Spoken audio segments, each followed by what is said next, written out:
For centuries, there has been recorded information about magical workings all over the world. As time developed, a variety of paths evolved, and to this day these same practices are being done. As technology progresses, we are learning that the old ways fit into today's world as less of a taboo.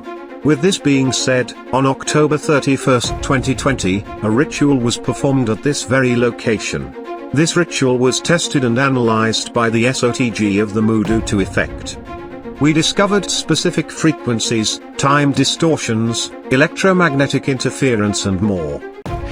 Let us begin an ancient old tradition with fresh eyes.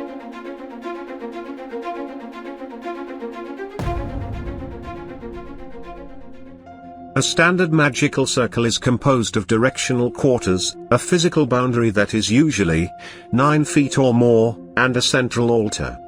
This may look like a standard circle, but has added modern features. Through the center of the circle is a probe that measures time distortions. Around the perimeter of the circle is a small filament wire that is there to measure frequencies being emitted or received. Throughout the room, have been placed infrared cameras, to record audio and video from multiple angles. In addition to this, an antenna array has been established to measure all frequencies through a software-defined radio adapter, and tied to a computer in the command center. At all times, everything is being recorded and logged. This is not the first time that this has been done. In 2018, the same individuals gathered together and conducted a ritual for the purpose of testing. Though a great deal of data was retrieved, the finding results initiated more questions than answers.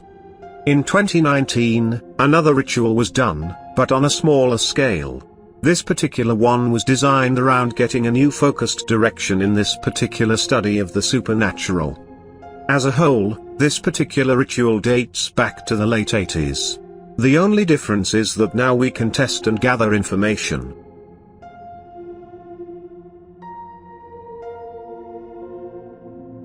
Out of respect of the monads in this magical practice, the audio has been muted.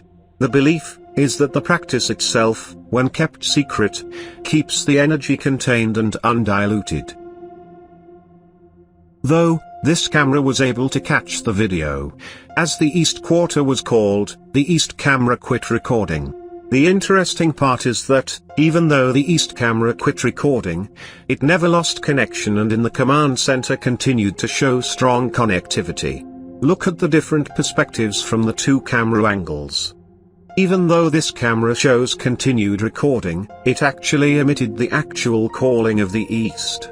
The East is considered the door for this type of ritual, mostly due to the representation of the cycle of life. If you notice, there are small lights moving about in the room. This is nothing more than dust particles, reflecting light from the infrared light on the camera and is not paranormal.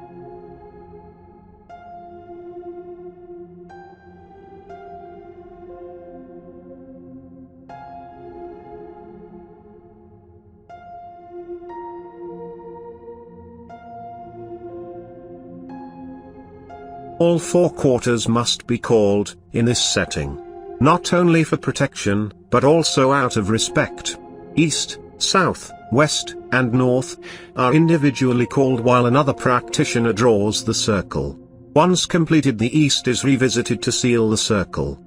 There were strange glitches in the camera recordings. More on this later.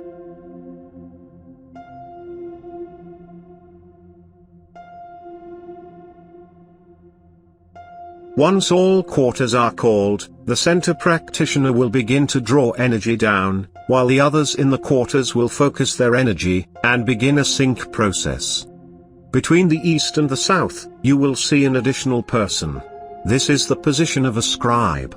This individual records visual accounts with pen and paper.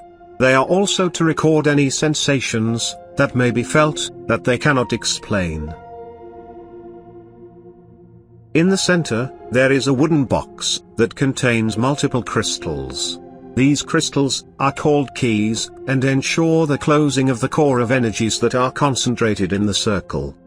The reason there are multiple crystals in this box, even though only one is used, is that it contains all of the keys from all of the rituals in the past.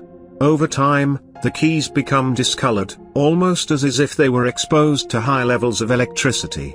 Because of this, they have been replaced over time, but kept together in this box. The concept of the keys also provides a focal point for everyone, almost like a satellite dish focusing a signal. At this point, there is some of the recording that is missing.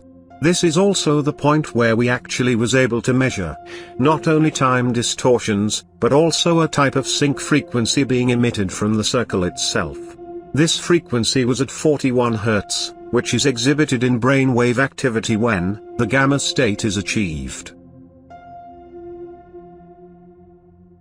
As this is a frequency that is usually measured in closer proximity to the body, how is it that we are to pick this frequency being emitted from the circle? The real challenging question is that, was this the frequency being transmitted to the circle?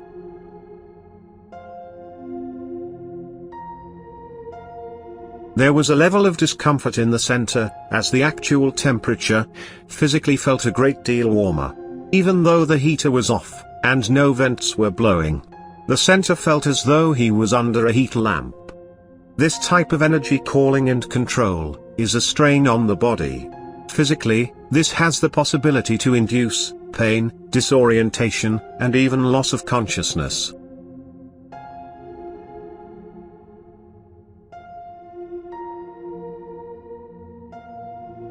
The core has to close with precision and accuracy. You can see here that as the closure of the core of the circle, there seems to be a ritualistic approach. But the science behind it is grounding, containment, and dispersion. No different than some of the alchemical processes that have been done through the centuries. Not to mention the modern approach of installing electronic circuit boards.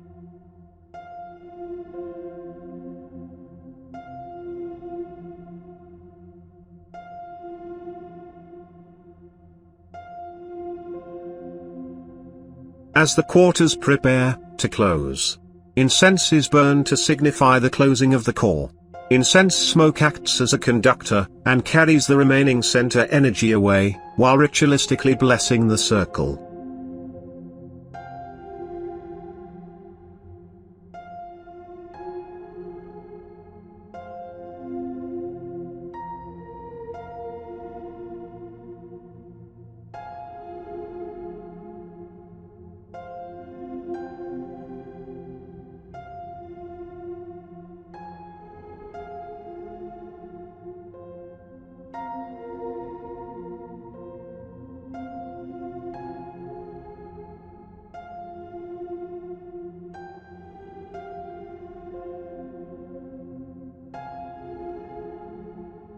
Now that the core of the circle is closed, the quarters are to stand and begin bidding farewell.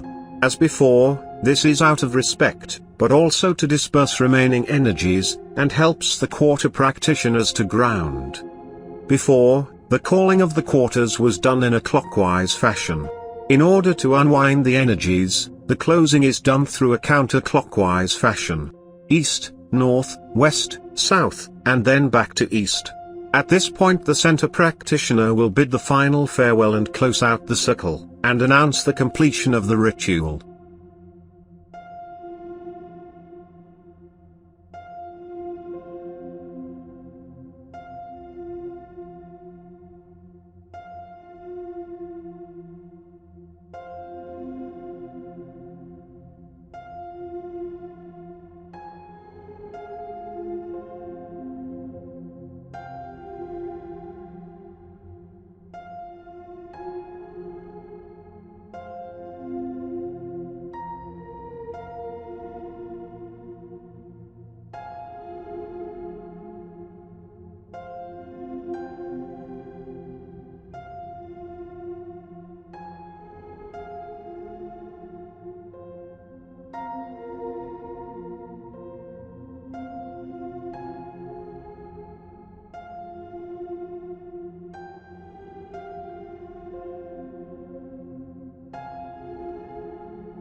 and the ritual is complete.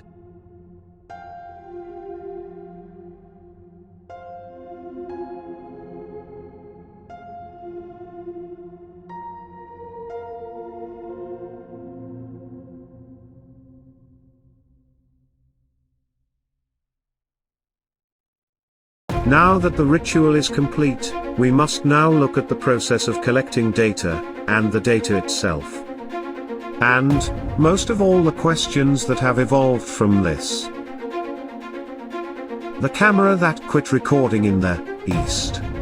As soon as the ritual was over, it began recording again. Why did the recording stop, and resume as soon as the ritual was over? Steve is our resident investigator, due to his understanding of frequencies and his natural ability to adapt to troubleshooting technical issues. Let us hear his account. The devices we used were 2.4 GHz cameras, as well as an oscilloscope, a DT meter, and software-defining radio spectrum analyzer, all in collaboration together to give us different viewpoints from different angles, as well as a ghost box. The ghost box was scanning AM and FM radio. It would constantly make a consistent sound up until the point of 11:13 p.m. The static would change its frequency. At 11:14 p.m., the DT meter started to ascend and spike out at 154. These pieces of information, the 11:14 was when the portal opened. At that exact same time, the static started to change, as well as the oscilloscope went from 41 Hertz, stopped there, then descended. At 11:14, the oscilloscope stopped at 17 Hertz. At that same time, I flipped over to the software on the computer, which was radio scanning, and I was also looking to see if I could pick up any other static on several different spectrums. There was very little information that I was able to gather out of that, but there was lots of good information gathered up by other devices. Their ghost box then at 11:18 changed to a unique sound called click, click.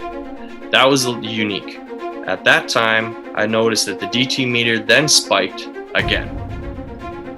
At 11:20, the static changed again on the ghost box.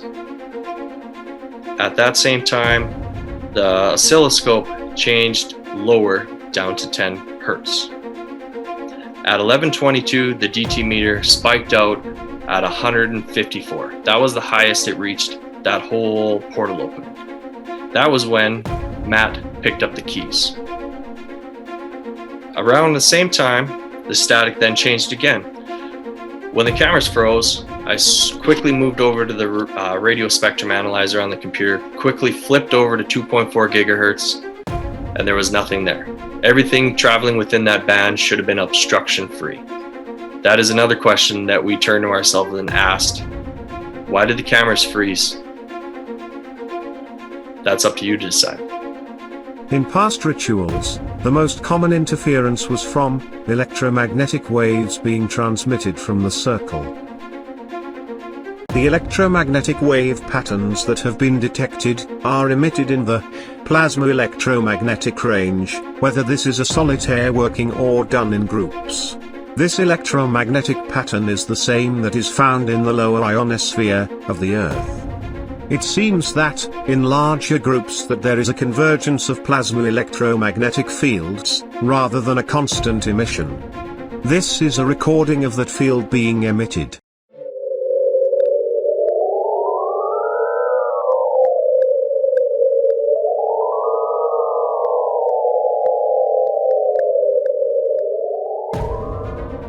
Are these transmissions interfering with equipment? Magical practitioners often say that they are connected. Could this be the connection thread that is happening? And what about the scribe that was in the circle? What was her account? Several people participating in the ritual commented that the lights dimmed.